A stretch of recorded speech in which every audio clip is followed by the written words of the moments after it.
नमस्कार दोस्तों, ओम नमः शिवाय। आज हम भगवान शिव की सच्ची भगत की कहानी सुनेंगे। कहानी सुनने के बाद आप हमारे चैनल को सब्सक्राइब करें, बेल आइकन को प्रेस करें ताकि हमारी वीडियो की नोटिफिकेशन सबसे पहले आप तक पहुंचे। वीडियो को लाइक और शेयर जरूर करें। भारत के दक्षिण प्रदेश के देवगिरी पर्वत के निकट सुकर्मा नामक ब्राह्मण और उनकी पत्नी सुदेश निवास करते थे। दोनों ही भगवान शिव के परम भक्त थे, परंतु उनके कोई संतान नहीं थी। इस कारण वह बहुत दुखी रहते थे और इसी कारण उनकी पत्नी उन्हें दूसरी शादी करने का आग्रह करती थी। अतः पत्नी के जोर देने पर सुकर्मा ने अपनी पत्नी की बहन गुस्मा के साथ विवाह कर लिया। गुस्मा भी भगवान शिव की अनन्य भगत थी और भगवान शिव की कृपा से उसे एक पुत्र की प्राप्ति हुई। पुत्र प्राप्ति से गुस्मा का मान बढ़ गया, परंतु इस कारण सुदेश को उससे ईर्ष्या होने लगी। जब पुत्र बड़ा हो गया तब उसका विवाह कर दिया गया। यह सब देखकर सुदेहा के मन में और अधिक ईर्ष्या पैदा हो गई, जिसके कारण उसने पुत्र का अनिष्ट करने की ठान ली। और एक दिन रात्रि में जब सब सो गए तब उसने गुस्मा के पुत्र को चाकू से मारकर उसके शरीर के टुकड़े टुकड़े कर दिए और उन टुकड़ों को सरोवर में डाल दिया, जहाँ पर गुस्मा प्रतिदिन पार्थिव लिंग का विसर्जन किया करती थी। शव को तालाब में फेंककर वह आराम से घर में आकर सो गई।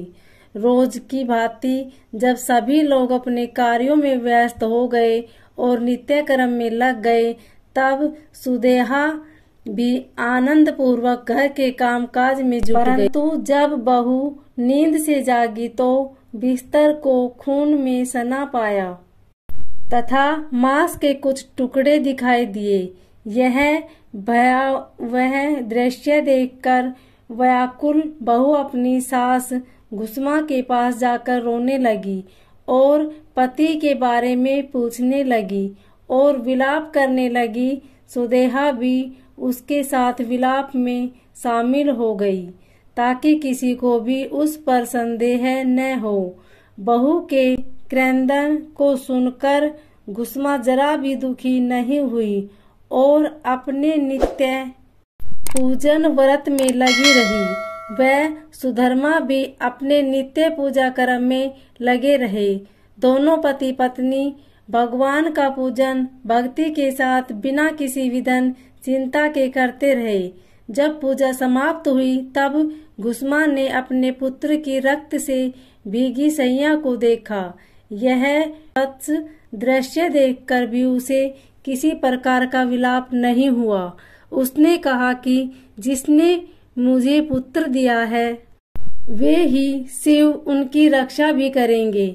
वे तो स्वयं कालों के भी काल हैं, सत्पुरुषों के आश्रय हैं और वे ही हमारे रक्षक हैं।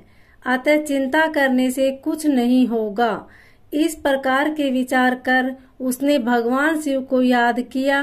धैर्य धारण कर शोक से मुक्त हो गई और प्रतिदिन की तरह शिव मंत्र ओम नमः शिवाय का उच्चारण करती रही तथा पार्थिव लिंगों को लेकर सरोवर के तट पर गई। जब उसने पार्थिव लिंगों को तालाब में प्रवाहित किया तो उसका पुत्र सरोवर के किनारे खड़ा हुआ दिखाई पड़ा।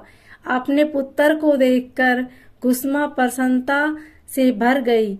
इतने में ही भगवान शिव उनके सामने प्रकट हो गए। भगवान शिव गुस्मा की भक्ति से बहुत प्रसन्न हुए और वरदान मांगने को कहा। भगवान ने कहा यदि वो चाहे तो वो उसकी बहन को त्रिशूल से मार डाले। परंतु गुस्मा ने श्रद्धा पूर्वक महेश्वर को प्रणाम करके कहा कि सुदेहा बड़ी बहन है, अतः आप उसकी रक्षा करें, उसे क्षमा करें। गुस्मा ने निवेदन किया कि वे दुष्कर्म नहीं कर सकती और बुरा करने वाले की भी भलाई करना ही अच्छा माना जाता है। अतः भगवान शिव घुसमा के भक्तिपूर्ण विचारों को सुनकर अत्यंत प्रसन्न हो उठे और कहा, घुसमा, तुम कोई वर मांग सकती हो। घुसमा ने कहा, हे महादेव, मुझे वर देना ही चाहते हैं तो लोगों की रक्षा और कल्याण के लिए आप यहीं सदा निवास करें। घुसमा की प्रार्थना से प्रसन्न महेश्वर शिवजी ने उस स्थान पर सदैव वास करने का वरदान दिया तथा तालाब के समीप ज्योतिर्लिंग के रूप में वहां पर वास करने घुसमेश्वर के नाम से प्रसिद्ध हुए। उस तालाब का नाम भी तब से शिवालय हो गया।